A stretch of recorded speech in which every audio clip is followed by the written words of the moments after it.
Bonjour à tous et à toutes, bienvenue à ce webinaire consacré à un sujet prégnant qui est le sujet de la cybersécurité. Je suis Stéphanie Schoen, directrice écosystème du pôle SCS, et tout à l'heure, Jean-Luc Garnier de Trust et compagnie interviendra sur notre webinaire. Donc, on va parler Security by Design, on va parler CRA, donc Cyber Resilience Act. Quelques éléments techniques avant de commencer. Donc, l'utilisation des micros. Donc, les participants n'auront pas les micros ouverts pour éviter tout problème d'écho, tout problème d'interférence. Il y a bien sûr des sessions de questions-réponses tout au long du webinaire. Il y a d'ailleurs un module questions. Alors, n'hésitez pas à poser vos questions. Si nous sommes peu nombreux, je pourrais potentiellement ouvrir les micros sur les questions. Si nous sommes un peu trop nombreux, on le fera via le module questions uniquement. Les caméras sont bien sûr désactivées, sauf celles des intervenants. Et dernière information, la session est enregistrée. Voilà pour les points techniques. Quelques éléments d'agenda.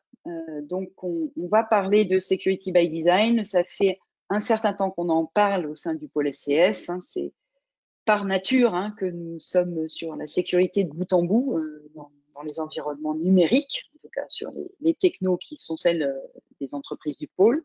Donc, les enjeux, les bonnes pratiques. On focalisera également sur donc, ce fameux CRA qui est en cours. Vous savez, on n'est pas encore dans l'application, mais on est dans la préparation et il faut absolument savoir de quoi sera fait ce CRA pour pouvoir anticiper. Et bien sûr, comment les jeunes entreprises et les PME peuvent être accompagnées en amont sur le sujet Security by Design. Et je vous parlerai également de la suite, puisque nous allons aussi pouvoir aider sur le passage vers l'identification d'une certification en vue d'être bien sûr conforme afin de commercialiser ces produits sur le marché. Donc, je vous préviendrai comment on est capable d'aider là-dessus, comment on le fera, certainement en 2025, avec l'accompagnement de la région Sud qui nous aide financièrement sur ces programmes et des séquences de questions-réponses. Alors, elles seront un petit peu mixées, on ne va pas forcément les faire à la fin, on va les faire au fil de l'eau. Ça donnera un peu de dynamisme. Donc, j'espère que ce webinaire vous intéressera. Vous aurez quelques petites questions à la fin. Le système va vous envoyer quelques questionnements. Et ça nous aide beaucoup à préparer la suite, à voir si ça vous intéresse, s'il y a des choses qu'on n'a peut-être pas appréhendées, s'il y a encore des questions complémentaires et si besoin d'être mis en relation. Donc, je ne tarde pas et je passe la parole et la présentation à Jean-Luc. Je vais, Jean-Luc, te donner la main. Merci beaucoup. Alors, j'ai ce qu'il faut. Hop. Alors, on n'est pas diaporama. Voyez-vous mon écran? Oui, parfait. Est-ce que j'ai pas posé la question? J'ai pas posé la question puisqu'on a eu ce souci sur le précédent. Est-ce que tout le monde nous entend? Il y avait eu quelques petits soucis la dernière fois de personnes qui n'entendaient pas ou qui ne voyaient pas. Pour l'instant, j'ai pas de questions ou de remarques dans le chat, donc j'imagine que tout le monde nous entend bien. A priori. Si jamais il y avait un souci. Ah oui, n'hésitez pas pendant toute la présentation à intervenir sur la zone de chat pour nous signaler s'il y a besoin de revenir sur un point ou si vous avez des problèmes de réception. Alors, je me présente donc. Parfait, allez, on y va, Jean-Luc. On y va. On y va. Donc, Jean-Luc Garnier, responsable de la société Trust et compagnie. On va faire simple donc pour que vous puissiez savoir exactement. D'où on parle, Trust & Company, c'est un cabinet d'audit et de conseil qui s'est créé il y a 1 an et demi sur la base d'expertise en cybersécurité qui était assez importante. Et nous avons décidé de nous focaliser sur l'audit puisque, et ça rejoint la thématique Security by Design, nous sommes convaincus que la sécurité, ça commence le plus tôt possible pour éviter justement d'avoir à intervenir en mode remédiation. Il est nécessaire de savoir comment la société, le produit, le service se positionne en termes de sécurité pour éviter quelques catastrophes. Alors attendez, pourquoi je n'ai pas accès? Hop. Attendez, c'est de mon côté que j'ai un petit problème. Voilà. Ok, donc voilà, ça repasse. Les services qu'on propose donc aujourd'hui, c'est de l'audit, bien évidemment, du conseil. On ne peut auditer sans conseiller, c'est-à-dire qu'on ne va pas se contenter de dire à une société qu'on audite, ben voilà, c'est pas bien, bon courage. Nous avons devoir de fournir du conseil afin de corriger les vulnérabilités que nous aurons pu trouver lors d'un audit. Et le troisième volet de notre accompagnement, c'est bien évidemment la formation. La formation est souvent en amont de la phase d'amont. J'aurais tendance à y revenir pendant tout ce webinaire, mais c'est crucial. Il faut comprendre dans quel environnement on évolue. Et comprendre, ça signifie apprendre. Donc, il est nécessaire d'impacter la connaissance globale en apportant de la formation. Alors, là-dessus, donc, parlons un petit peu cybersécurité.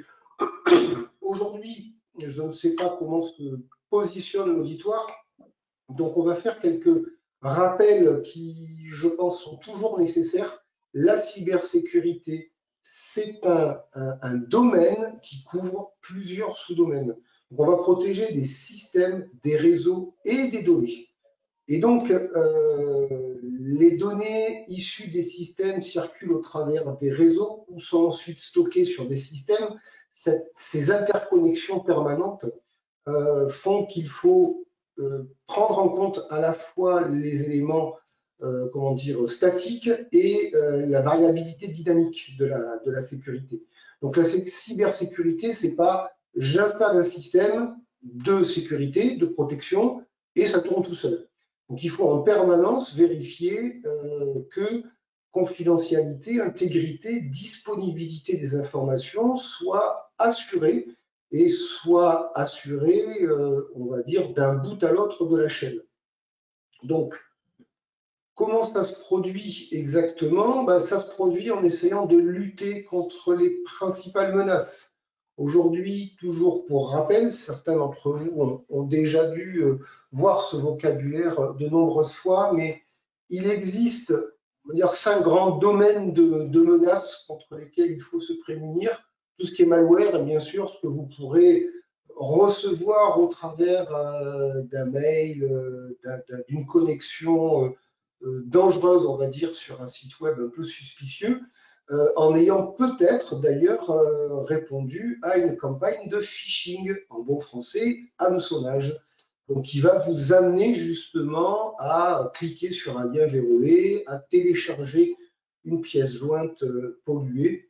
Bref, le troisième domaine, c'est tout ce qu'on appelle le DDoS, donc tout ce qui va encombrer un service, qui va prévenir finalement les utilisateurs légitimes d'accéder au service en saturant un système, en saturant un réseau. On a aussi des menaces qui se traduisent, on va dire, par des failles dans les systèmes et applications. Donc, ces failles vont ouvrir des vulnérabilités. Ces vulnérabilités vont être exploitées au travers de diverses applications, des applications, on va dire, de type criminel, qui vont être développées par des malfaiteurs pour exploiter justement une faille, que ce soit dans le système d'exploitation, que ce soit dans le serveur Internet, le serveur web, que ce soit dans l'application mobile, etc. Et puis, il y a une catégorie de menaces qu'on oublie assez souvent, qui sont les menaces internes. La mauvaise, la mauvaise sécurité d'une application ou d'un système ne dépend pas que de sa résistance aux attaques extérieures. Elle est aussi dépendante des attaques ou on va dire, des mauvaises utilisations. Hein. Il y a de très nombreux problèmes, incidents informatiques qui peuvent résulter tout simplement d'une mauvaise manipulation, d'une erreur quelconque. Et donc, il faut pouvoir prévenir ce qui se passe aussi à l'intérieur. Donc, la sécurité, ça n'est pas, c'est là-dessus que j'ai insisté, ça n'est pas simplement une muraille qu'on élève autour de son système et de son service. Ce sont aussi des éléments qui résident à l'intérieur et qui vont permettre justement de protéger le système dans les deux sens. Un incident de sécurité, ça se traduit comment? D'abord, bien sûr, on perd des données, sensibles ou non, hein, bien sûr, mais on perd des données, ces données seront exploitées d'une façon ou d'une autre. On perd de l'argent aussi. La perte financière se traduit d'abord par l'interruption de l'activité en elle-même. Hein. Vous n'avez plus accès à vos systèmes, vous ne pouvez plus recevoir de commandes, vous ne pouvez plus être en contact avec vos prospects, vous ne pouvez plus contacter vos fournisseurs. Ça, c'est une première perte financière immédiate. Et ensuite, vous avez bien sûr les coûts de remédiation, donc de solutions immédiates apportées à l'incident. Ça intègre peut-être la mobilisation d'une équipe juridique, d'une équipe de communication. Il y a plein de choses comme ça. Et vous aurez aussi, après, une fois que tout sera plus ou moins rétabli, peut-être à reconstruire votre système d'information complet, parce que justement, cet incident aura révélé des failles beaucoup trop importantes pour que vous puissiez continuer à asseoir votre activité sur ces fragilités.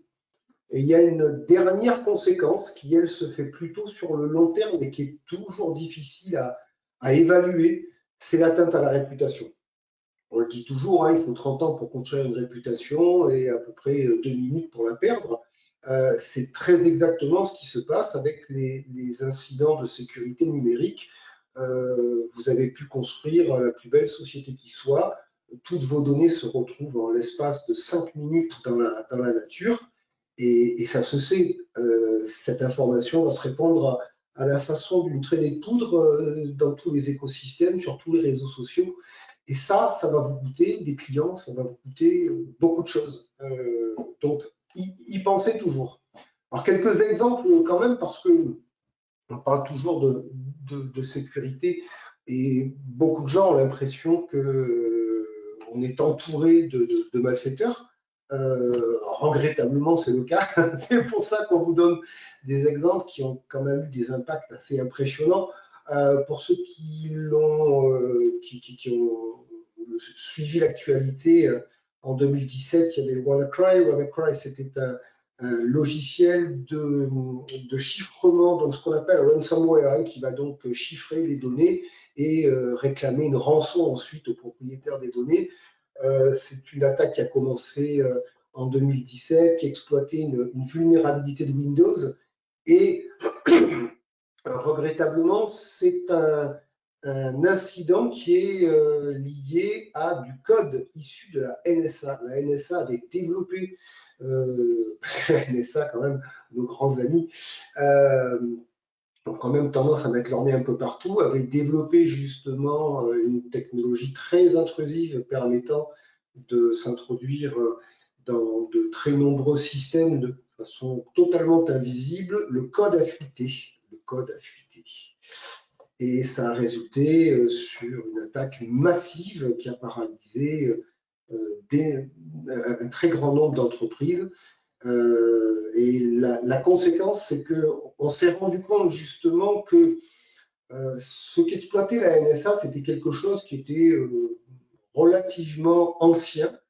Et donc, qui auraient dû être corrigées, qui auraient probablement eu un impact bien moindre si toutes les entreprises avaient correctement appliqué les mises à jour de sécurité régulièrement publiées par les éditeurs.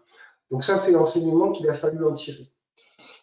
L'incident SolarWinds en 2020, c'est plutôt du cyberespionnage. C'est ce qu'on appelle une attaque par supply chain en bon français. Donc on va utiliser finalement un logiciel support. Alors ça peut être un CRM, ça peut être un logiciel pour les ressources humaines, quelque chose qui sert à la compta.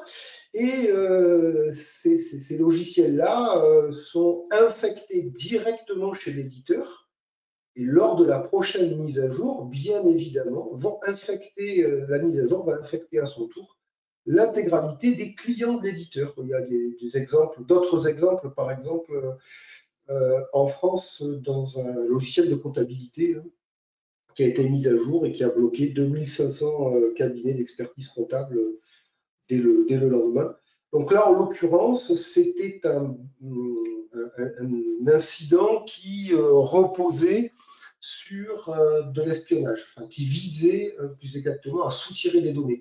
Il a fallu donc pas mal de temps avant de détecter cet incident, détecter cette attaque. Et l'enseignement qu'il a fallu en tirer, c'est que voilà, ne pas forcément faire confiance à tout le monde. C'est un principe qu'on retrouvera dans le concept Security by Design. Donc, il est important de se protéger de tous et de toutes. En fin dernier, on ira vite là-dessus. Equifax est vraiment une violation de données. Là, il y a des données financières qui ont été extraites d'une agence de crédit américaine. Et l'événement a révélé justement l'importance que pouvaient avoir les données personnelles et l'usage qui pouvait en être fait une fois qu'elles sortaient des bases de données légitimes. Alors, arrivons justement au concept Security by Design. Pourquoi est-ce qu'on a parlé de ça?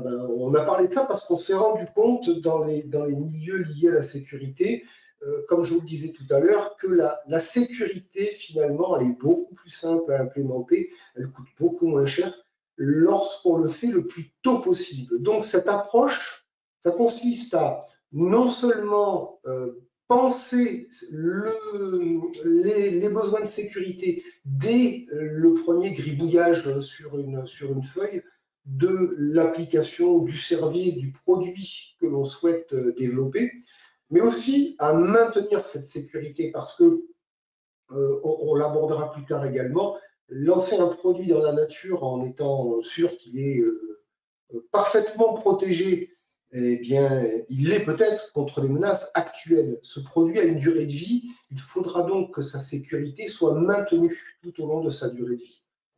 Donc, Security by Design, ça n'est pas l'application d'un outil, ça n'est pas une règle de 3, c'est une méthodologie qui va introduire la sécurité dans toute la chaîne de valeur qui va constituer le produit. Donc, on a le produit en lui-même, ce qui est noté ici, le hardware, vraiment, le logiciel, le micro-logiciel qui anime ce hardware, le logiciel d'exploitation, l'application mobile par exemple, l'API qui va permettre de discuter avec l'application cloud, etc., etc.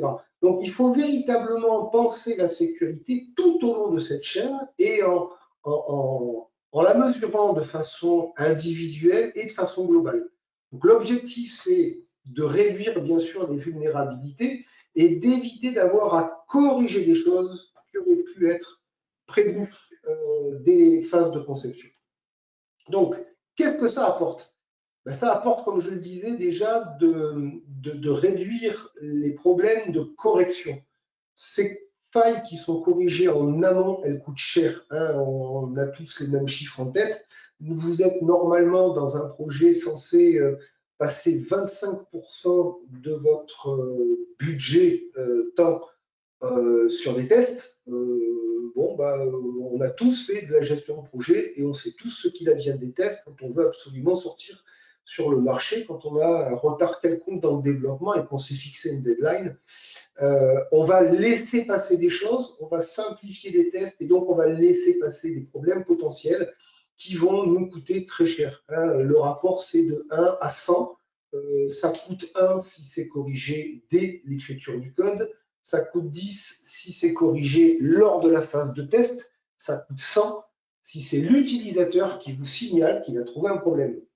Là, c'est toujours délicat. Donc, il faut pouvoir identifier les risques le plus tôt possible dans le cycle de conception. Ça, c'est une première chose. Et accessoirement, ça rend la maintenance plus efficace puisque vous aurez moins de produits, moins d'utilisateurs à mettre à jour si jamais vous avez un problème.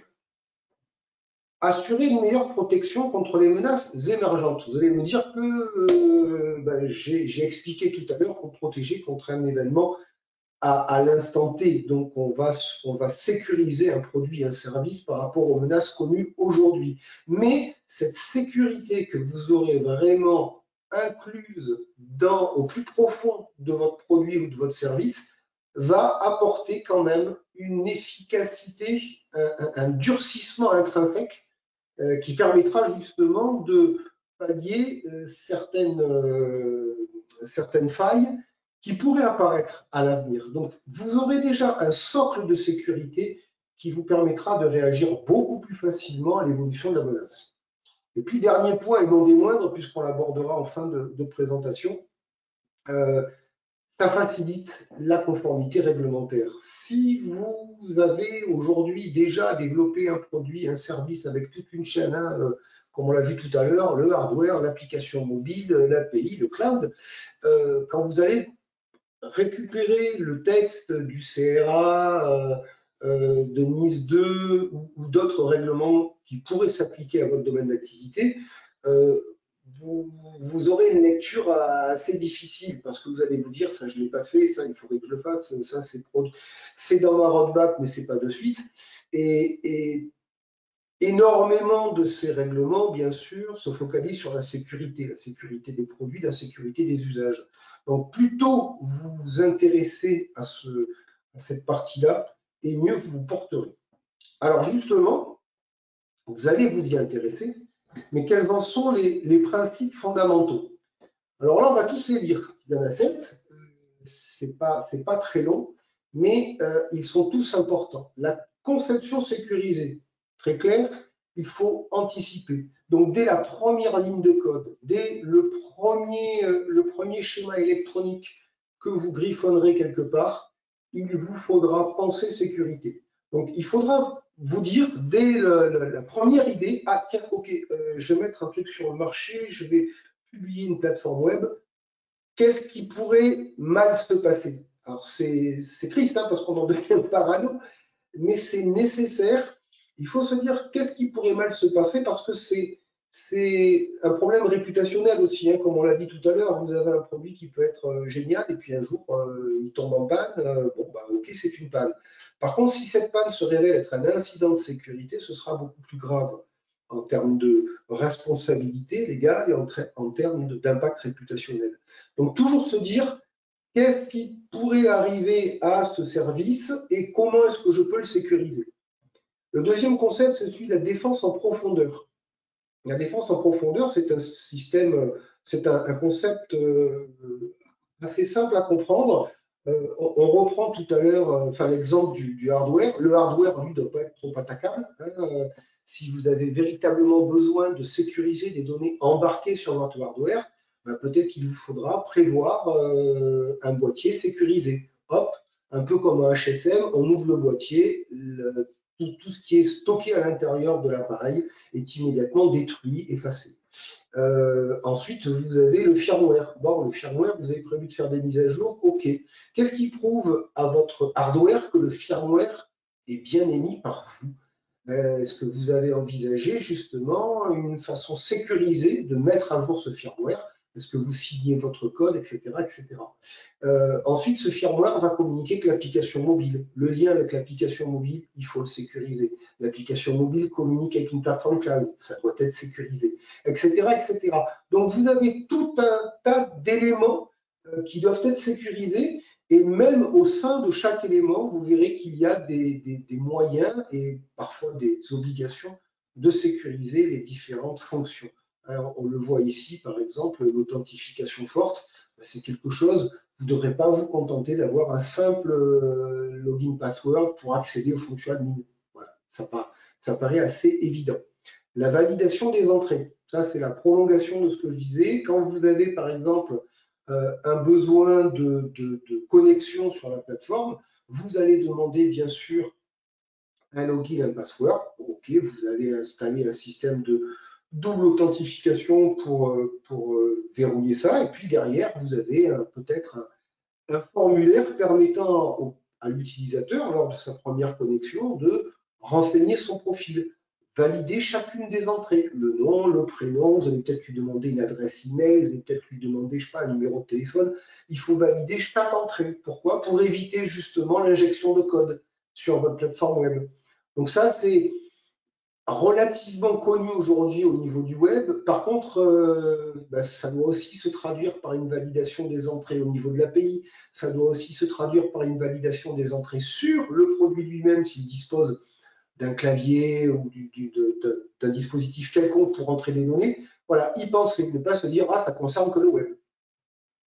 La séparation des responsabilités, là, une fois de plus, c'est un principe qui nous vient, on va dire, vraiment de l'IT. Celui qui est admin n'est pas utilisateur, celui qui est utilisateur n'est pas administrateur. Quand vous avez sur un même poste la possibilité de vous connecter à un service, si vous devez administrer ce service, vérifier l'intégrité de la base de données, faire une migration d'un outil ou autre, vous n'êtes pas utilisateur. Et donc, vous devez, bien sûr, vous identifier en tant qu'administrateur. Donc là, ça demande peut-être un renforcement des mesures d'authentification. La personne qui va aller mettre à jour le serveur Apache ne doit pas être monsieur, madame, tout le monde, simple, on va dire, simple employé au sein de la société. Il y a une responsabilité qui doit être déterminée. Il faut séparer ces responsabilités pour éviter que une personne ait tous les droits, notamment et surtout celui de mettre en danger le service.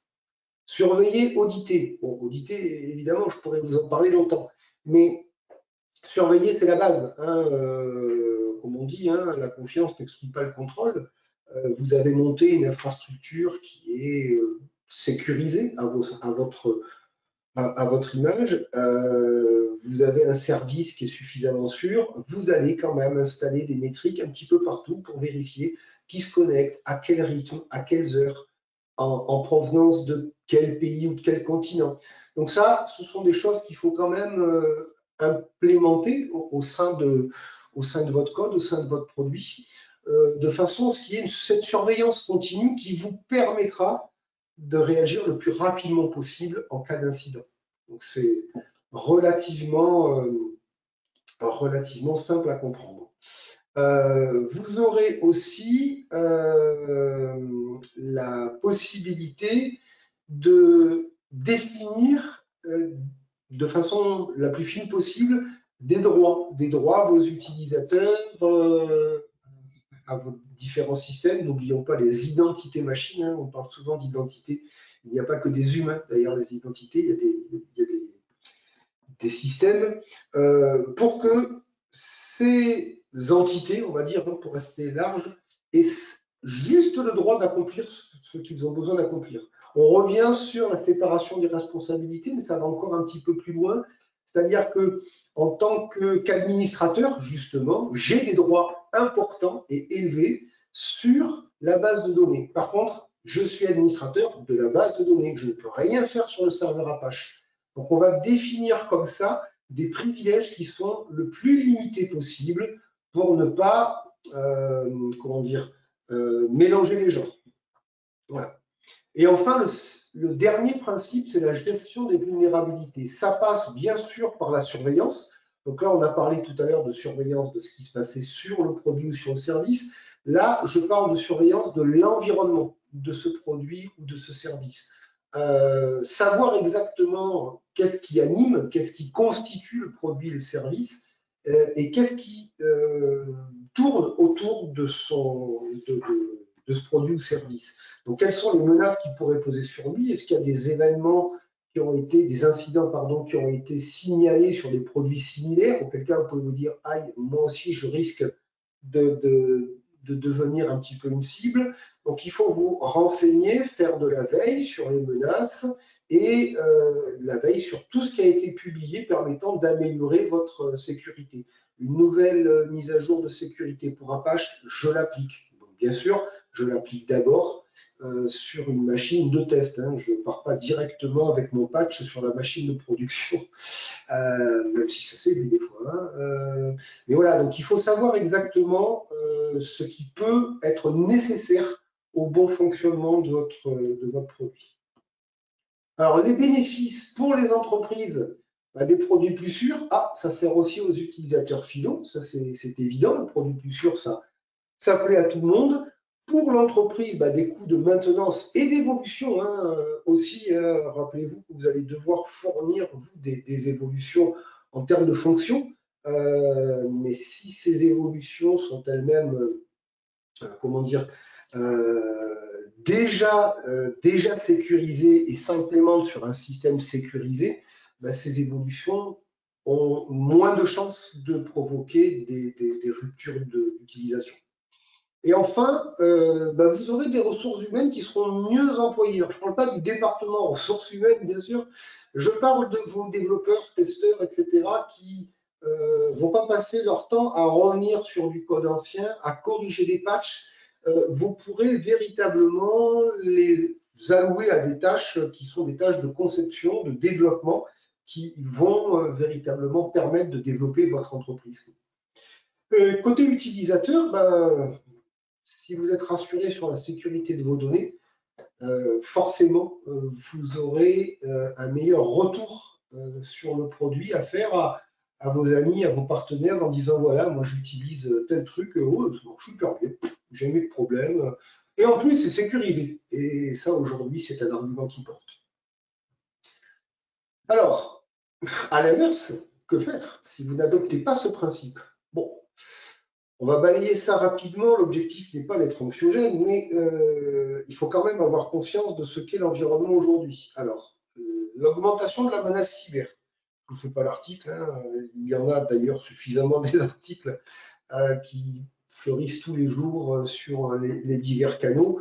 Aujourd'hui, on sait que les équipements de type IoT, notamment, sont ciblés par les criminels pour servir de relais. Ça permet de créer ce qu'on appelle des botnets. Donc, ces équipements qui sont mal sécurisés sont infectés, restent d'ailleurs assez souvent dormants. Et puis, le jour où on en a besoin, par exemple, pour faire une attaque DDoS, DDoS, c'est je vais saturer un serveur, je vais saturer un réseau en envoyant des requêtes. Si vous avez des équipements qui sont capables de faire ça, même s'ils sont peu puissants, mais qu'ils sont détournés de leur fonction, vous avez un relais efficace pour une attaque malveillante. On a de plus en plus aussi d'interconnexion entre ce qu'on appelle typiquement l'IT, l'OT, donc les technologies de l'information, c'est la bureautique, les serveurs qu'on trouve classiquement dans les bureaux. La technologie, les technologies opérationnelles, c'est ce qu'on trouve dans les salles de production, dans les usines. Sauf qu'aujourd'hui, cette frontière elle est de plus en plus perméable. On utilise des applications de modélisation pour savoir pousser des modifications dans l'usine. L'usine, elle, remonte des informations pour surveiller justement les cadences et la production. Donc, si vous attaquez aujourd'hui cette IT, vous avez de fortes chances d'avoir des impacts majeurs sur la chaîne de production industrielle, donc la fameuse OT. Et puis, si vous n'adoptez pas ce principe, il va vous falloir quand même répondre à toutes les exigences réglementaires qui vont s'empiler prochainement sur votre panier, à savoir le CRA, dont nous parlerons tout à l'heure. Donc, il y a des sanctions qui seront imposées prochainement aux fabricants en cas de faiblesse dans les équipements. Le Cyber Security Act, c'est un cadre de certification si vous souhaitez pouvoir diffuser vos produits ou vos services au niveau européen. Donc c'est quand même intéressant de toucher un marché de 450 millions de personnes. Nice 2 est intimement lié au profil de la société.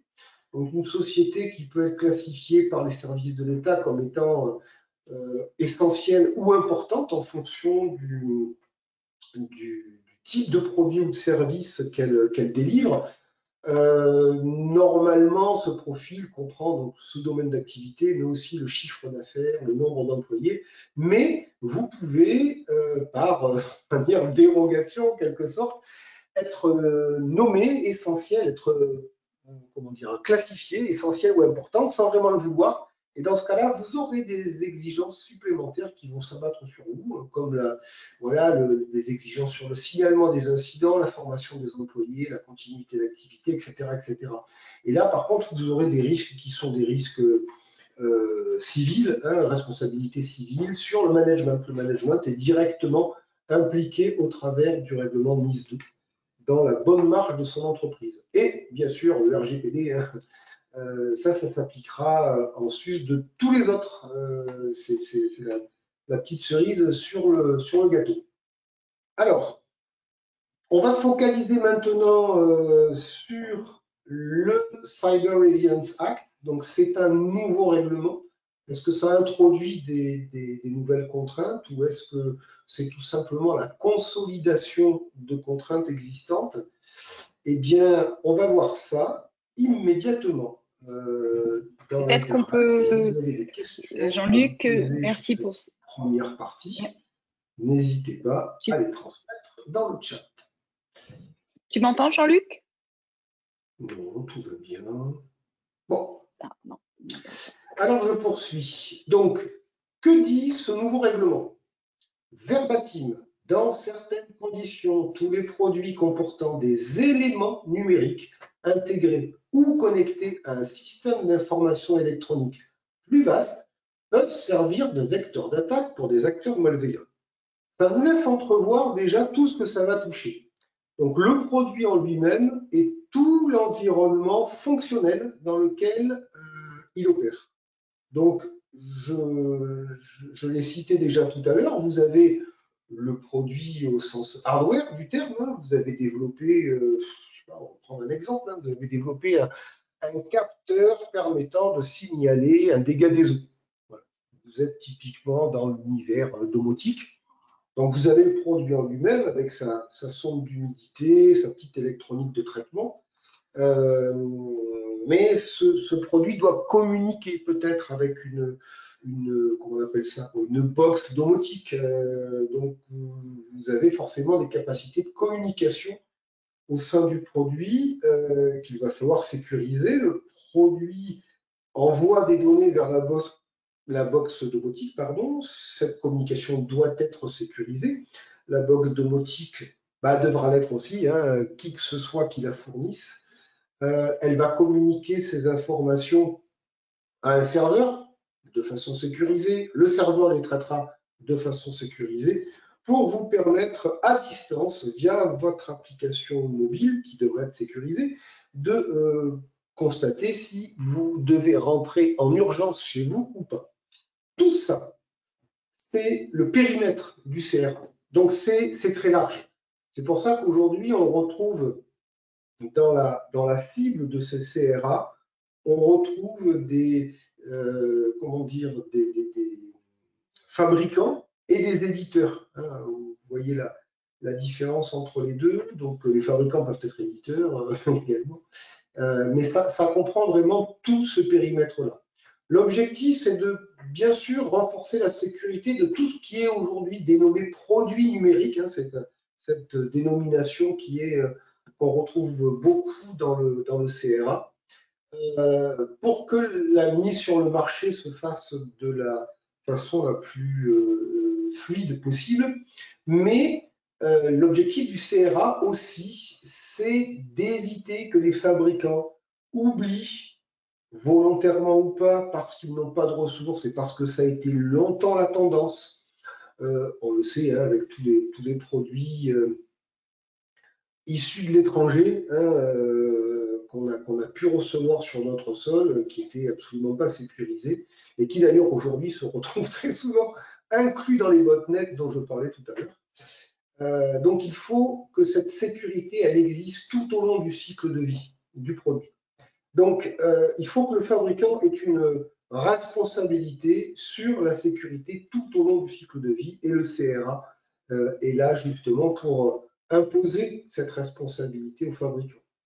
Alors, quelques mots de calendrier, puisque c'est quand même quelque chose qui est en train de frapper à notre porte. Le CRA entrera lui en vigueur les mois prochains. Normalement, il devrait être transposé, parce que c'est un règlement européen, il devrait être transposé dans le droit national le 24 octobre au plus tard. C'est la date limite qui a été imposée par l'Europe. En 2025, tous les fabricants, tous les éditeurs rentrant dans le champ d'application du règlement devront déjà disposer d'un moyen de notifier des incidents de sécurité liés à leurs produits à l'ENISA. L'ENISA, le gendarme cyber de l'Europe, l'équivalent de la NSSI pour l'Europe. Donc, 2025, c'est quand même demain. Parce que bon, octobre, on y est dans 4 jours. Et 2025, il va y avoir très certainement une attente à partir du deuxième semestre.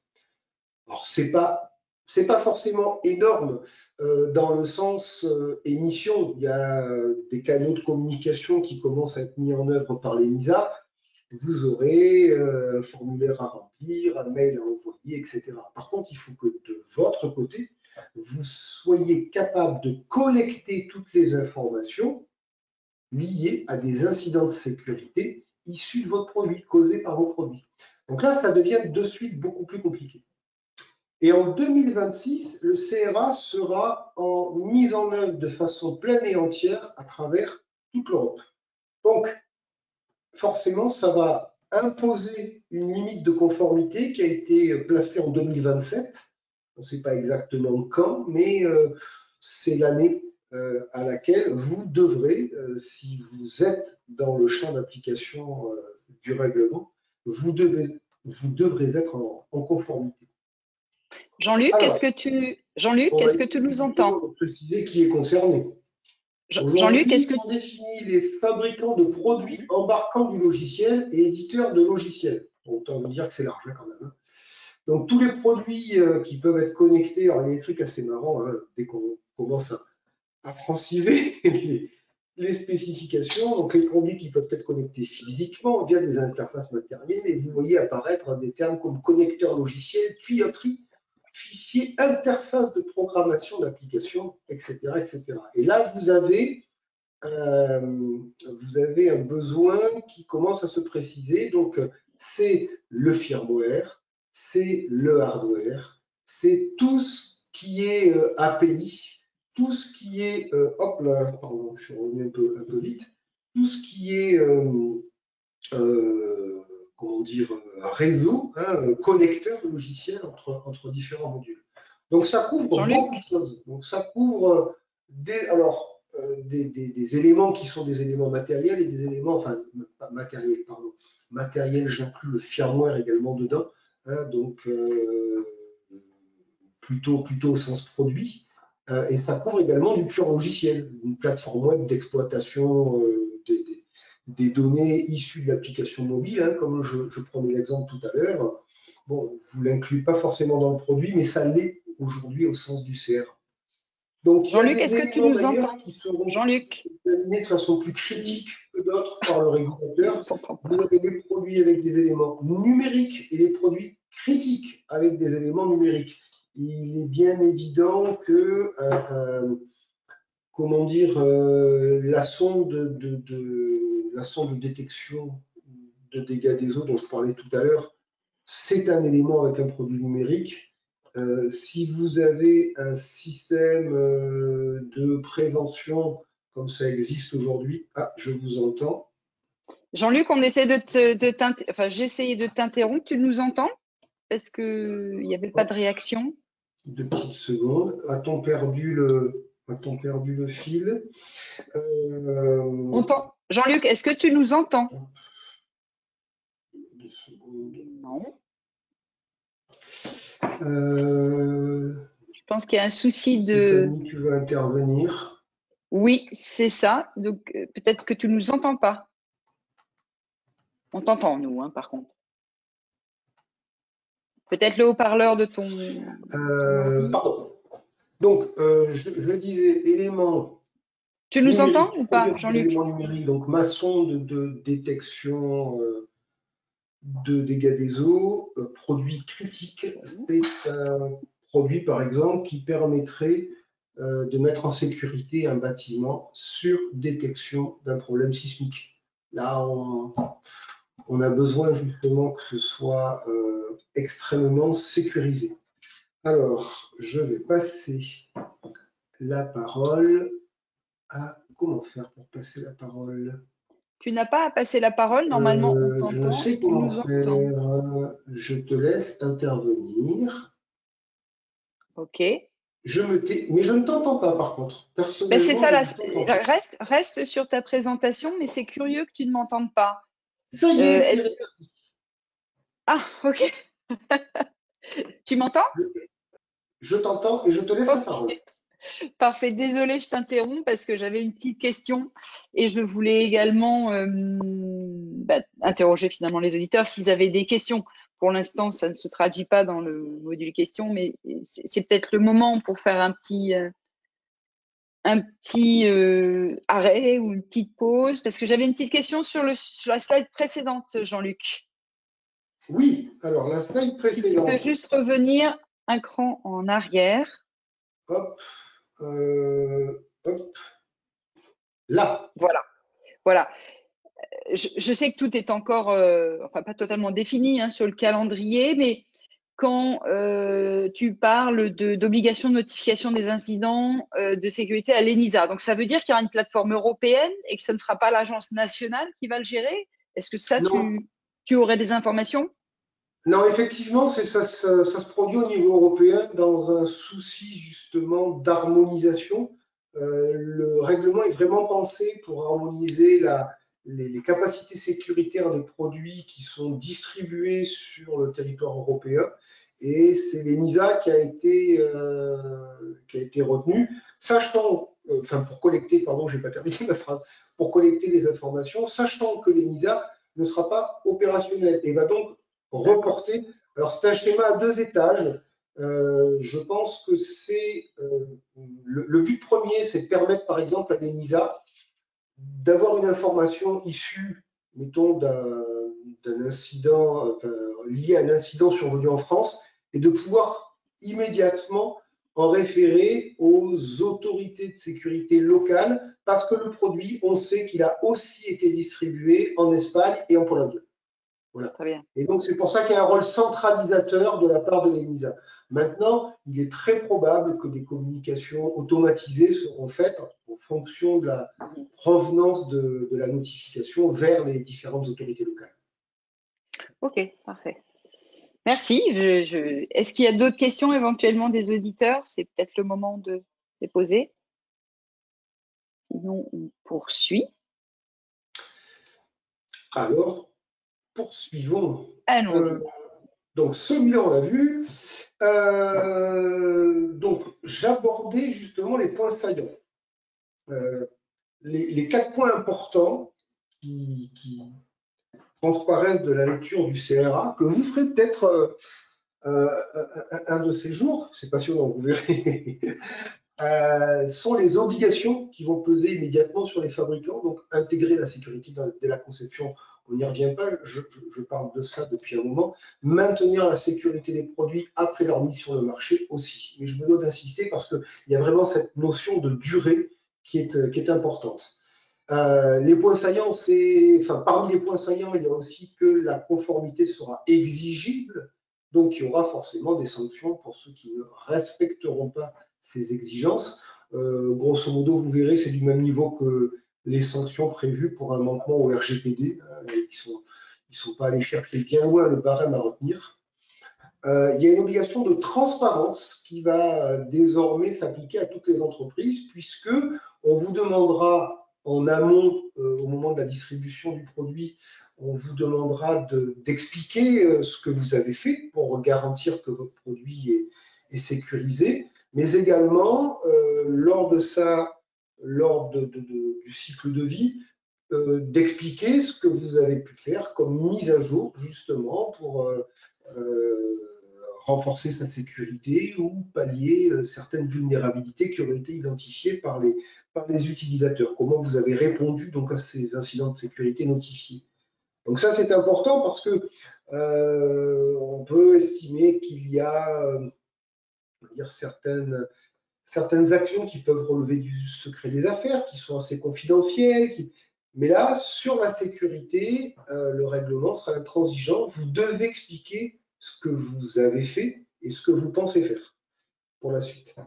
Et enfin, il va y avoir une surveillance du marché qui va être mise en place, puisque, comme on l'a dit tout à l'heure, la confiance n'exclut pas le contrôle. Donc, les instances européennes vont renforcer les pouvoirs des différentes autorités locales, comme la LSSI, pour vérifier justement que les produits mis sur le marché et répondant au champ d'application du CRA seront conformes aux attentes. Un petit peu comme on le fait par exemple pour les normes sanitaires. De temps en temps, vous avez des gens qui débarquent dans les usines de l'agroalimentaire et qui vont faire des prélèvements pour vérifier que tout est clean.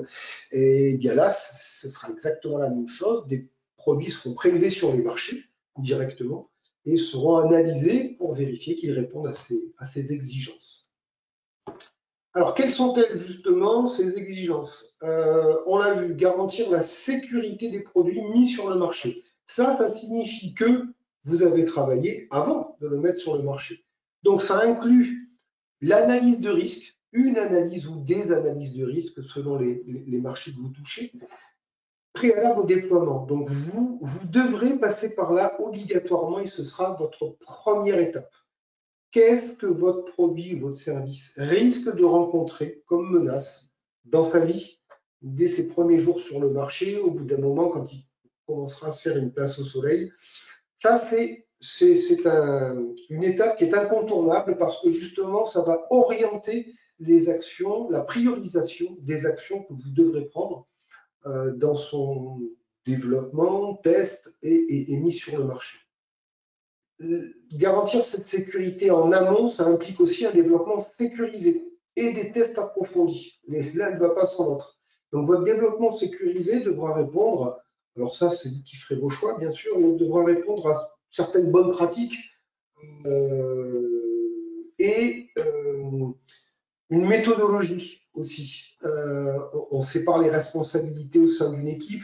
Vous connaissez le classique, le développeur n'est pas le testeur, et réciproquement, ça s'appliquera encore plus sous le chapeau du CRA.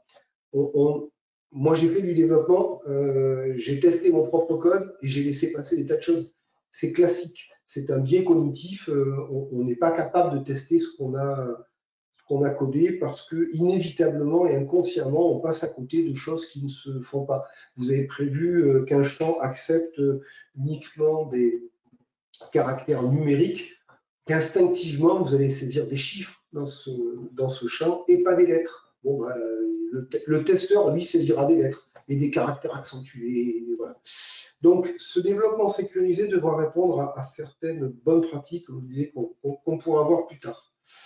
Vous devez garantir une exploitation sécurisée. Alors attention, il n'y a pas que les opérations réalisées par le produit ou le service. Il y a aussi un truc tout bête, c'est fournir une documentation détaillée permettant de configurer correctement le produit. Vous voyez où je veux en venir. La doc en chinois traduite en coréen ne sera pas suffisant sur le marché européen. Et c'est une bonne chose parce qu'on se rend compte justement que si vous ne sensibilisez pas vous-même votre utilisateur à ce que le login password par défaut, admin, c'est pas top, ou admin 1, 2, 3, 4, c'est pas top. Donc, il faut pouvoir le configurer et vous devrez, si vous faites les choses bien, par exemple, vous devrez expliquer à votre utilisateur dans la documentation que non seulement il est conseillé de changer le login password de son produit, parce qu'il va falloir le configurer, mais que ce sera obligatoire, c'est-à-dire qu'à la première connexion au produit, vous aurez forcément un code par défaut qui sera brûlé immédiatement lors de la connexion. Donc, il devra créer son login et son password avec une complexité du mot de passe qui sera intimement incluse dans le firmware. Voilà, ça c'est quelque chose qu'il faut expliquer dans la doc. En expliquant justement pourquoi vous exigez ça. La documentation, il y a 2 lignes à rajouter en expliquant que c'est pour sécuriser le produit. Il faut pouvoir assurer le support utilisateur aussi. Ça signifie des ressources humaines, des ressources techniques pour pouvoir récupérer un ticket d'incident, le traiter, rappeler, faire le retour aux équipes de test et de développement, etc. etc.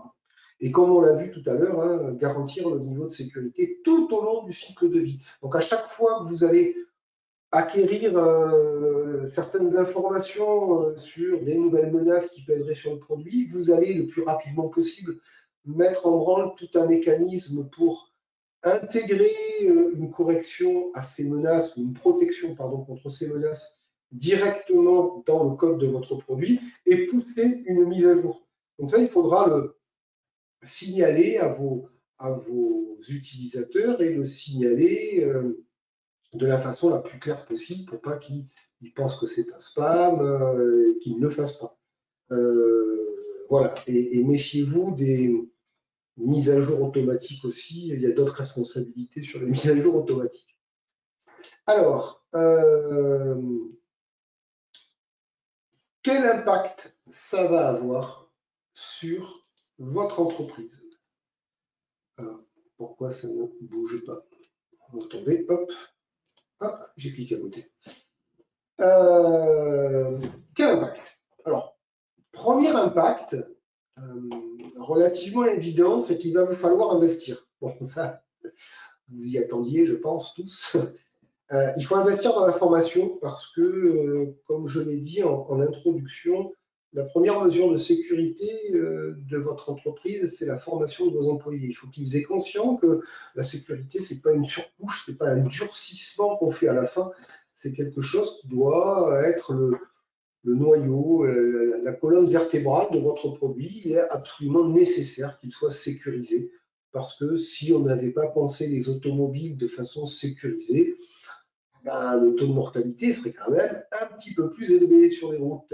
Donc, il y a des exigences qui sont relativement évidentes quand on travaille sur des produits sensibles. Comme je le disais tout à l'heure, un équipement qui permet de déclencher la mise en sécurité d'un bâtiment suite à une alerte sismique, oui, on a quand même bien conscience de ce que ça peut faire, mais ce n'est pas pour autant qu'il faut se détourner des exigences de formation pour quelqu'un qui va développer la fameuse sonde prévenant un dégât des eaux. Ça doit être inclus.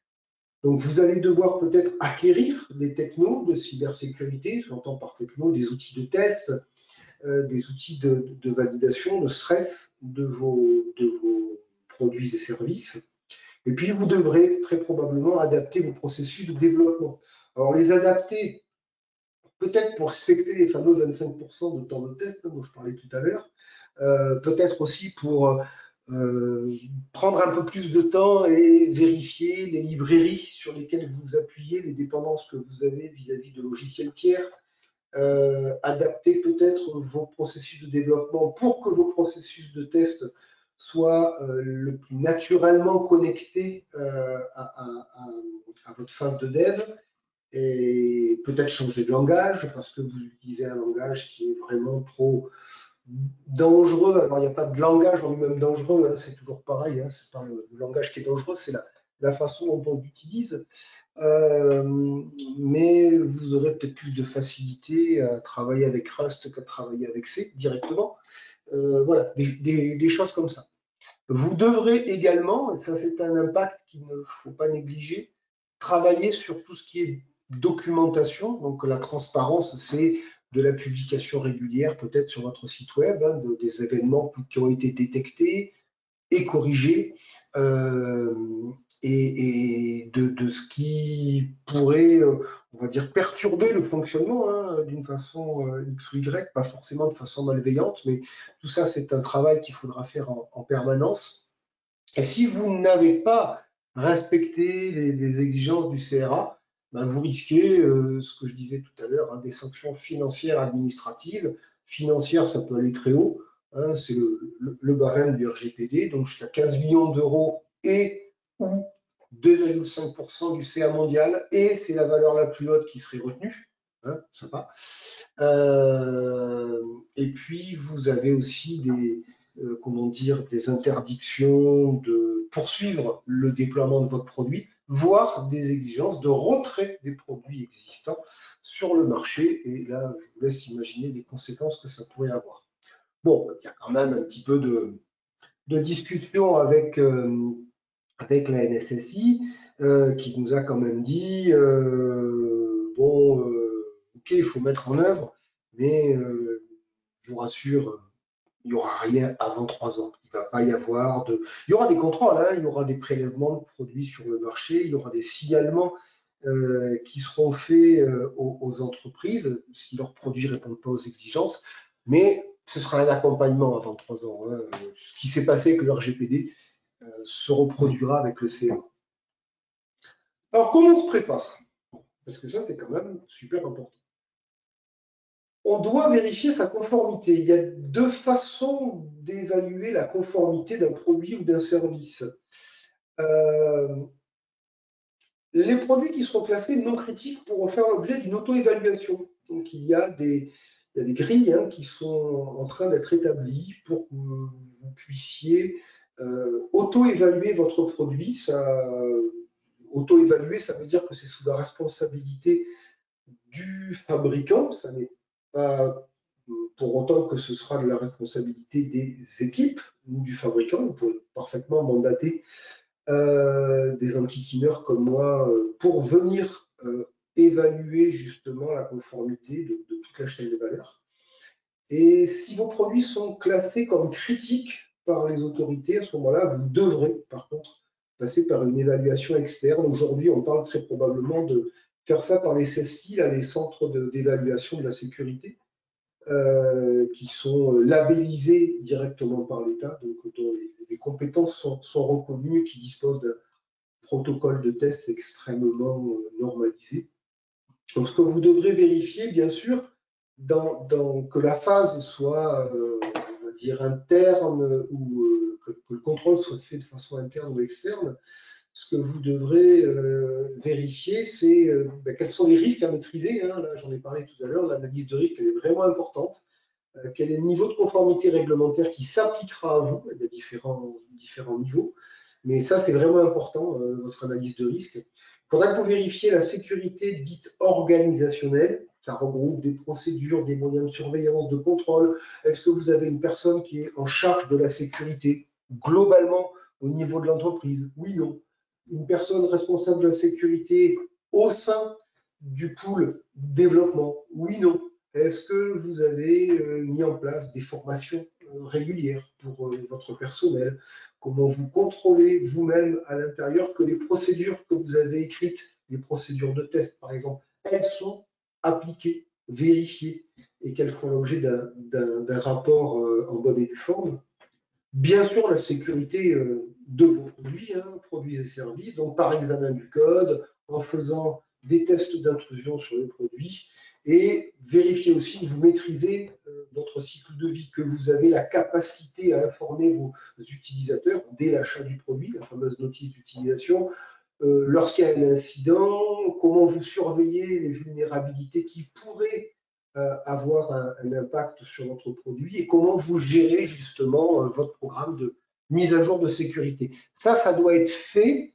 Ça doit être fait dans quel ordre? On documente, on applique, on mesure, on fait un rapport et on boucle.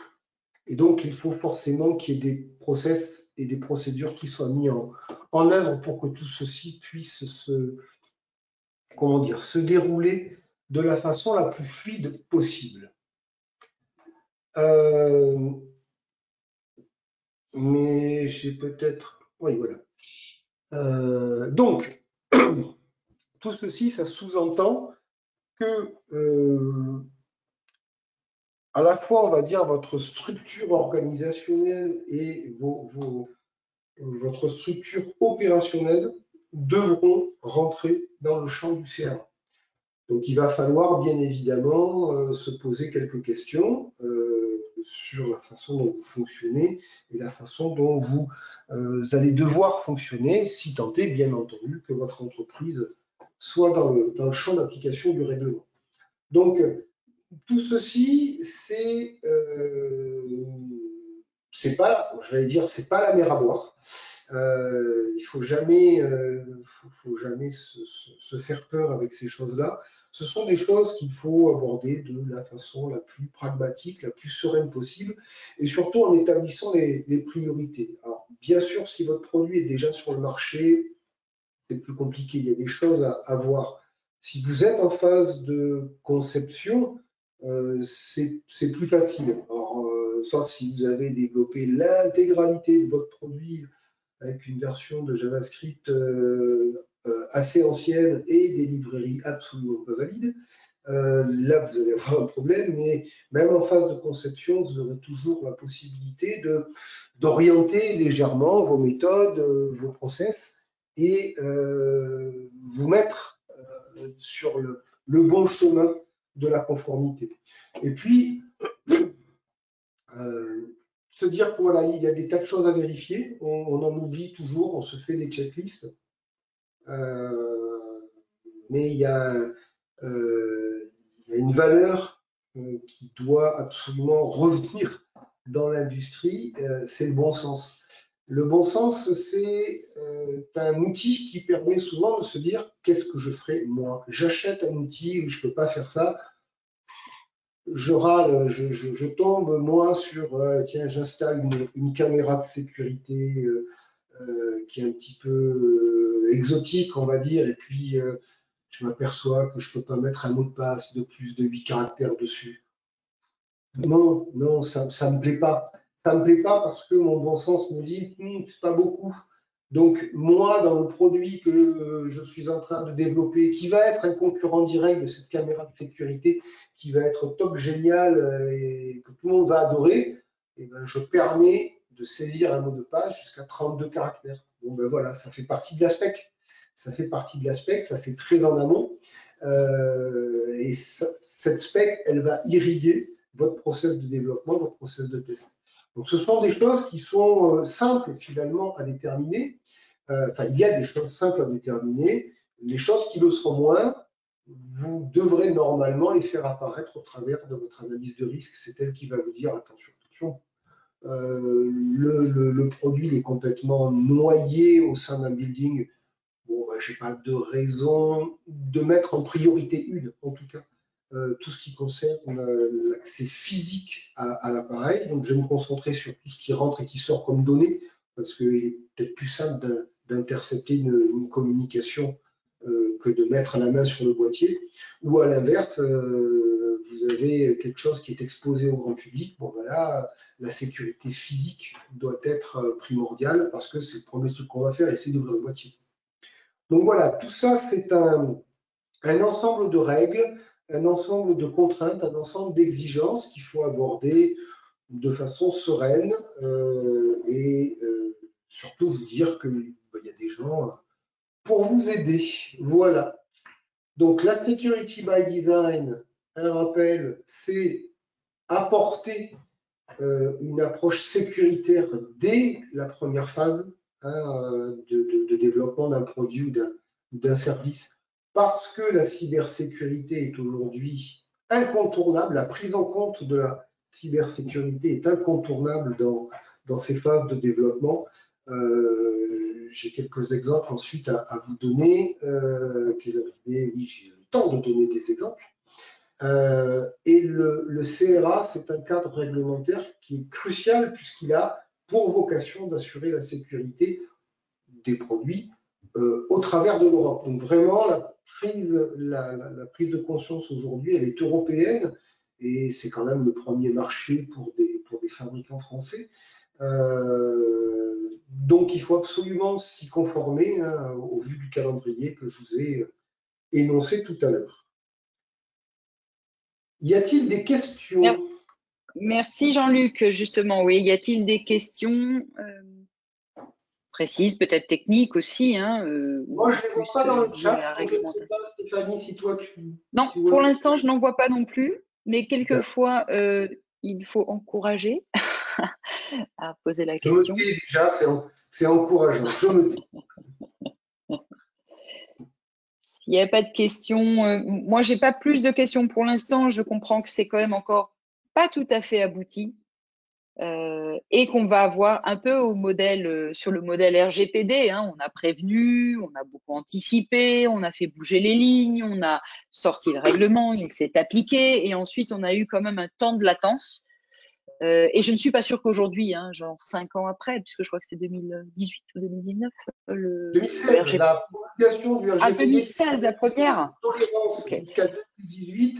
Aujourd'hui, en 2024, on trouve encore des tas de sociétés qui ne sont pas conformes. Exact. Donc, exact. Et ça, attention, ça ne se reproduira pas.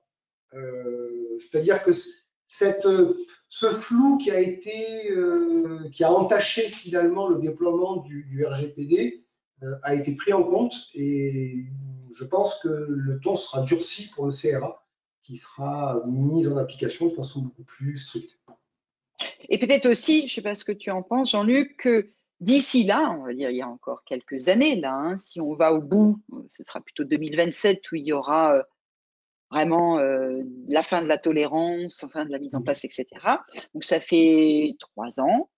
J'imagine que dans cette période-là, il y aura aussi de plus en plus de nouvelles possibilités de déployer des attaques. Alors là, je pense un peu à l'IA, je pense au quantique. Alors quantique, ce sera peut-être une échéance plus longue, mais peu importe.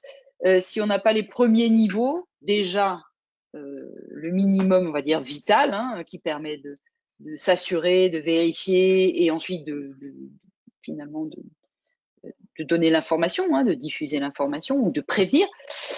Comment tu vois les choses, toi? Parce que j'imagine qu'avec l'IA, à la fois ceux qui attaquent l'utilisent, ceux qui se défendent l'utilisent, et donc finalement, est-ce qu'on ne va pas rentrer dans une petite guerre des machines pour essayer de protéger tout le monde, y compris sur la sécurité hardware, bien sûr, hein. Enfin, je pense que on peut l'utiliser partout. Aujourd'hui, on voit effectivement deux impacts. L'IA, l'intelligence artificielle, qui est quand même très artificielle dans pas mal de cas, facilite la vie des criminels parce qu'elle permet de monter des campagnes d'attaque qui sont, comment dire, beaucoup plus crédibles. L'IA, elle va permettre par exemple de faire de la reconnaissance, ce qu'on appelle la reconnaissance, la première phase. Donc on va explorer un réseau pour essayer de trouver des machines, des adresses IP, et après déterminer ce qu'on peut lancer comme attaque contre ces adresses IP.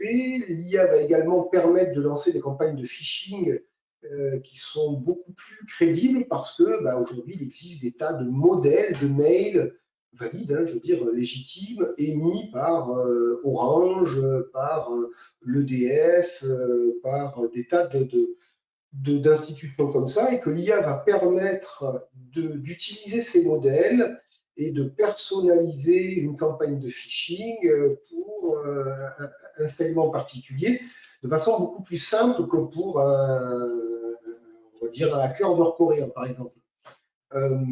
Donc ça, c'est une facilité qui est offerte aux criminels.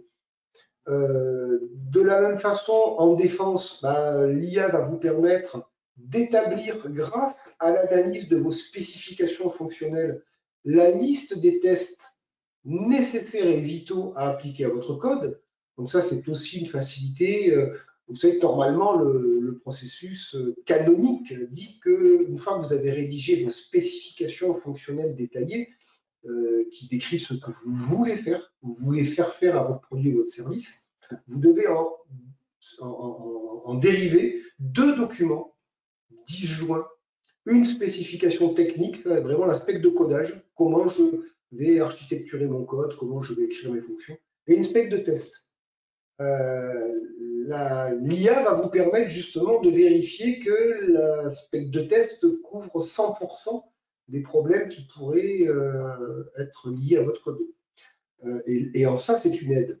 Et comme je le disais tout à l'heure, le fait d'avoir inclus des niveaux de sécurité, vraiment la fameuse défense en profondeur, considérer que chaque composant logiciel ou matériel doit être protégé de façon individuelle, fait que ça complique la tâche. IA ou pas IA, ça va compliquer la tâche. L'IA va permettre, par exemple, à un attaquant d'établir une stratégie d'attaque plus élaborée sur un ensemble de produits. Mais par contre, produit par produit, à chaque fois que l'attaque va se produire, elle va sortir aux mêmes lignes de défense.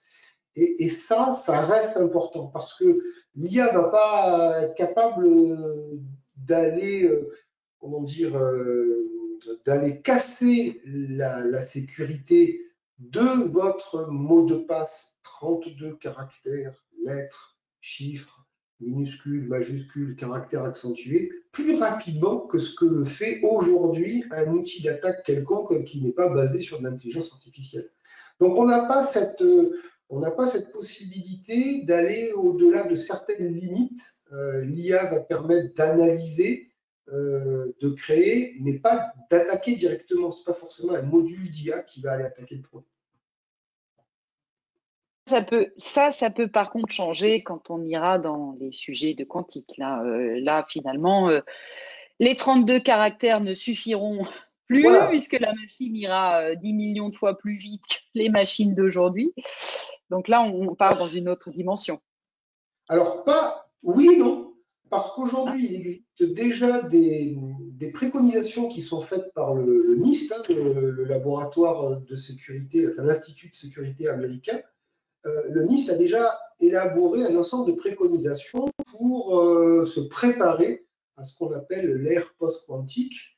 Donc que ce soit en termes de protocole de chiffrement, que ce soit en termes justement de protection des entrées-sorties, il y a des recommandations qui sont tout à fait applicables dès aujourd'hui sur les produits conçus maintenant avec les langages de maintenant et les dépendances et les librairies de maintenant.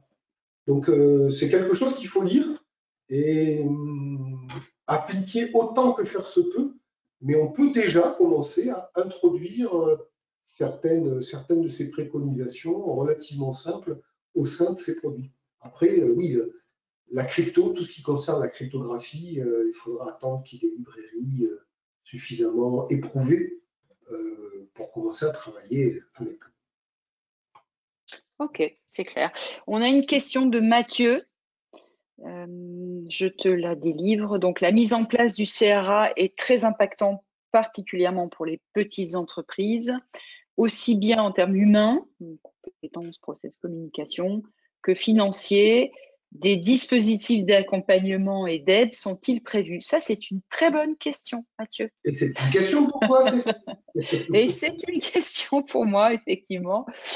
Oui, alors, très peu pour l'instant d'accompagnement dédié. Vous avez dû voir beaucoup d'accompagnement d'audit de cybersécurité. Alors ça, c'est pas nouveau.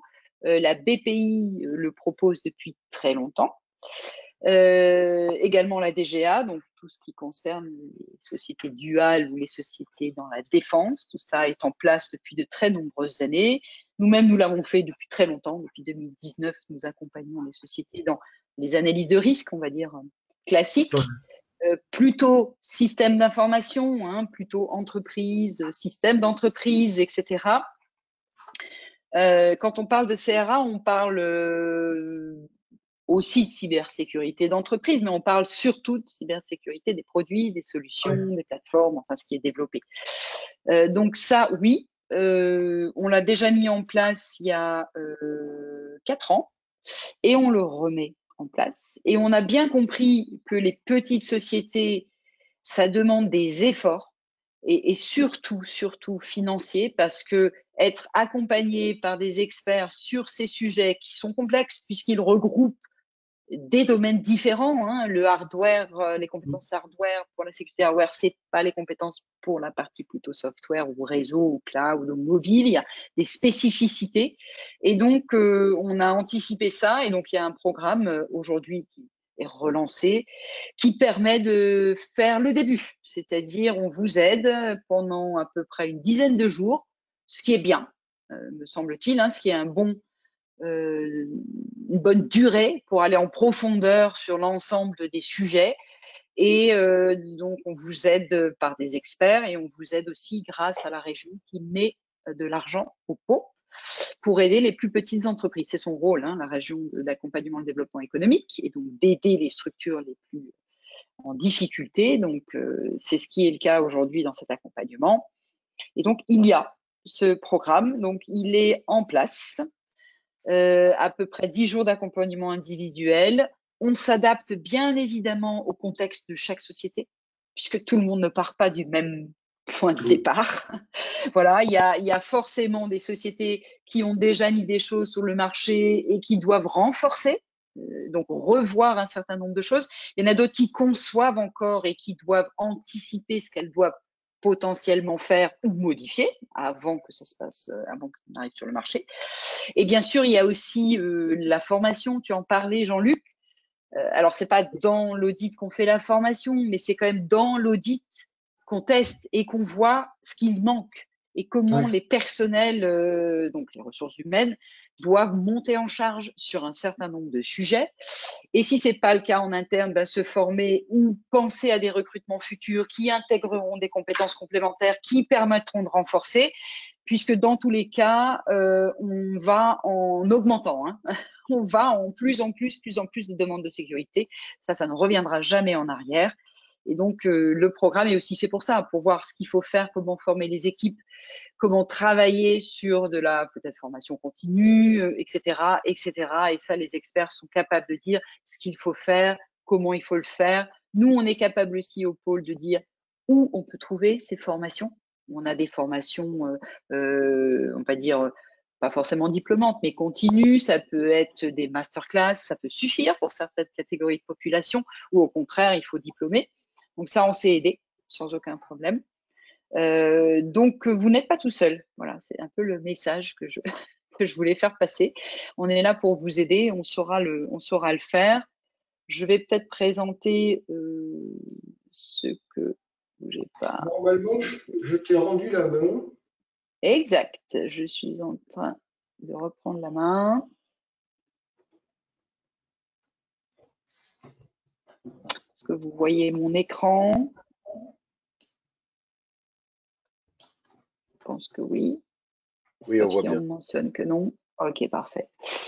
Donc, accompagnement individuel avec des experts qui ont de fortes compétences. Alors, on ne va pas faire de discrimination, mais c'est plutôt des profils très seniors. Donc, une partie collective, c'est ce qu'on est en train de faire aujourd'hui, une partie individuelle majoritairement 9 à 10 jours, et bien sûr, des éléments contextualisés à votre cas de figure, des recommandations, des priorités adressées, comment on élève le niveau, et si besoin, en issue de tout cela, est-ce qu'on a besoin de viser d'identifier une cible de certification? Quelques sociétés en ont besoin, pas toutes. Et vous savez quoi faire et comment le faire. Voilà, c'est le point central. Il y a déjà une dizaine de sociétés qui l'ont fait par le passé. C'est ultra structurant. Voilà le retour qu'elles nous ont fait. Très, très structurant. Je sais désormais ce que je fais, je sais où je suis. Et surtout, quand mon client ou mon futur client me pose la question, je sais lui répondre. Je sais lui donner à la fois des éléments de documentation si nécessaire. Je sais lui donner des preuves que j'anticipe tout ce qui va se passer et donc il peut me faire confiance. Et vous savez, et Jean-Luc l'a bien dit, il y a bien sûr la réglementation, ça c'est évident, mais il y a surtout le coup près des parties prenantes. Le client, l'investisseur, l'institutionnel. Pour vous faire confiance, il faut être sûr que vous soyez finalement conscient de tout ce qui vous entoure et c'est le meilleur moyen de le prouver par un travail d'audit et de documentation, de savoir ce que j'ai à faire et où je vais. Donc, la réponse, Mathieu, c'est oui, on est là et on peut vous aider. Est-ce qu'il y a d'autres questions?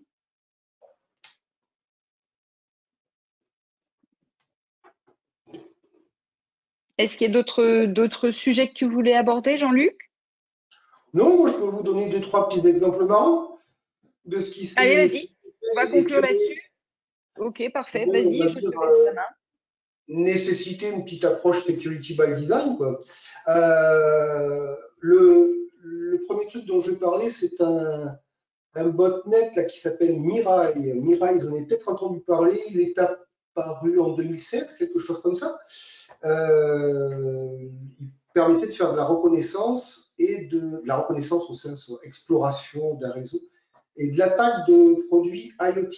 Donc, ces produits avaient la caractéristique d'utiliser tous le même type de processeur et d'être basés sur un noyau Linux Lite.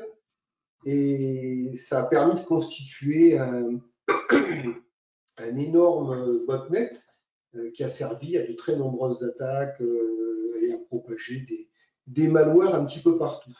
Donc ça a été possible tout simplement parce que les produits ils avaient comment dire, des identifiants de connexion qui étaient génériques. Voilà. Donc hop là, ça a été réglé, attaque en règle et constitution de ce botnet. Alors on se dit, bon, c'était 2016, depuis. Là, depuis 2020, il a été révélé que cette année, donc ça a été révélé il y a un mois, il y a un botnet qui s'appelle RectorTrain qui est constitué visiblement en 2020, qui aujourd'hui regroupe pratiquement 200 000 appareils à travers le monde, grosso modo un 13 ou 14% pour la France, qui contient, qui regroupe des routeurs, des enregistreurs de DVD, des NAS, des caméras de surveillance, etc. Et ce botnet s'est constitué de la même façon, avec des équipements qui n'étaient pas suffisamment protégés dans la gestion des utilisateurs. Donc, création d'un nouvel utilisateur. L'utilisateur il a le droit un petit peu de tout faire parce que par défaut, le partage des responsabilités n'étant pas fait, tout utilisateur autorisé par la caméra est un admin. Voilà, donc je vous laisse imaginer tout ce que ça implique, etc., etc. Il y a un truc marrant aussi, un autre exemple que je voulais vous citer qui concerne tous les véhicules Kia qui ont été produits à partir de 2018. Donc c'est quelque chose qui a été révélé en juin de cette année. Vous pouviez utiliser le portail de la marque Kia pour vous enregistrer en tant que légitime propriétaire du véhicule et accéder grâce à une application mobile, comme tous les constructeurs automobiles en distribuent maintenant, à certaines fonctions de votre véhicule via justement une API, hop là, le schéma classique, application mobile vers le site web vers un identifiant représentant le véhicule dispose d'un modem 4 ou 5G et paf, on lui envoie des commandes. Les petits malins qui sont allés taper sur le site d'enregistrement des utilisateurs qui n'étaient pas suffisamment protégés, ont réussi à s'enregistrer comme propriétaire légitime de X véhicules, tout simplement en prenant en photo la plaque d'IMAT du véhicule dans la rue, se retrouver propulsé utilisateur légitime et pouvait donc déjà déverrouiller le véhicule, le faire démarrer, changer la clim, etc. Donc on a des responsabilités en tant que fabricant de produits à tous les niveaux. C'est quelque chose qui doit vraiment irriguer toute la démarche de conception, puisque ça peut intervenir n'importe où. Vous voyez, sur les thermostats Nest, la boîte qui a été ensuite rachetée par Google, les attaques qui ont été montées là, entre 2016 et 2017, c'était parce que il y avait un mode développeur qui était accessible. Alors il fallait effectivement avoir un accès physique au produit, mais quelqu'un qui avait un accès physique au produit, ce n'était pas forcément quelqu'un qui était rentré chez vous. c'était quelqu'un qui avait eu peut-être un accès physique avant que le produit arrive chez vous. Imaginez toute le parcours du produit entre la sortie de l'usine, enfin déjà entre l'usine et l'installation dans votre logement. Donc ce mode développeur permettait de créer là aussi des comptes administrateurs.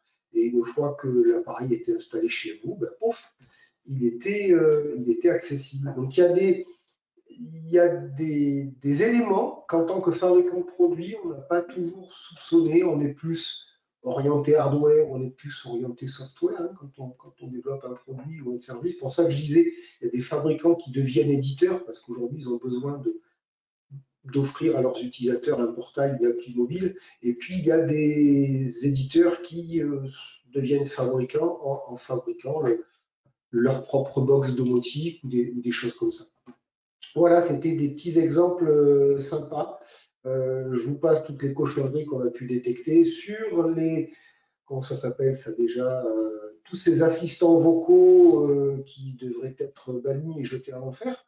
Les Google Home, Amazon Alexa, tous ces trucs-là. Alors oui, ça a été patché X fois, mais bon, le principe même de l'appareil le rend quand même éminemment dangereux. Super, merci beaucoup Jean-Luc. Est-ce qu'il y a d'autres questions? Sinon, je pense qu'on peut en rester là et je vais faire un petit résumé du sujet. Bon, donc clairement, le maître mot, c'est protection à tous les niveaux. On est bien d'accord? Protection individuelle de chacun des composants, à tous les niveaux, à tous les étages. Hein. Il faut de la lumière à tous les étages, si je puis dire, pour se protéger. Et merci Jean-Luc pour le rappel de tous ces principes, ces enjeux, ces bonnes règles, ces bonnes pratiques. N'hésitez pas, si vous avez d'autres questions, je suis à disposition sur ce programme. Il est là. Nous avons les financements pour vous aider. C'est le moment d'y aller. Et nous envisageons pour l'année d'après, donc pour 2025-26, de travailler sur un programme du même type pour ceux qui vont commencer à aller vers une certification. On sait comment c'est compliqué à préparer et à organiser. Donc, on aidera aussi sur ce point. Et bien sûr, nous mettrons aussi à disposition des partenaires qui sont capables de vous aider dans votre auto-évaluation si vous n'êtes pas sur des produits dits critiques qui nécessitent de l'évaluation externe. Donc, tout ça est possible. Le pôle sera là pour vous accompagner le cas échéant. Merci à toutes et à tous pour ce webinaire et je vous dis à très bientôt pour d'autres sujets autour de la sécurité ou autour de d'autres thématiques. Bon après-midi et à bientôt. Merci à tout le monde. Au revoir. Merci, au revoir.